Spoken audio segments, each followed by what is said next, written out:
Bagsak ka, hindi ibig sabihin tapos ka na. Sakit, no? Yung binuo mo ng ilang taon, gumuho lang sa isang iglap. Yung tiwala mo sa sarili, nawala ng parang bula.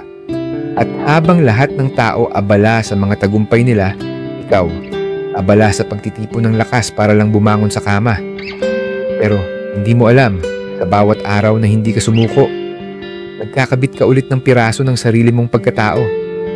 Mabagal, oo. Pero totoo, failure is not the opposite of success. It's part of it. Kasi minsan, kailangan mong bumagsak para matutunan mong buuin ang sarili mo.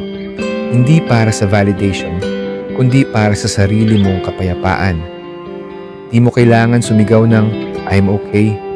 Kahit tahimik, basta umaahon, panalo ka pa rin. Hindi ka kahapon at hindi ka rin natapos sa huling pagkatalo mo. Kaya kung bumagsak ka man ngayon, tandaan mo, hindi ito katapusan. Ito ang panimula mo. Comment mo sa baba. Anong parte ng sarili mo ang pinipili mong buuin muli ngayon?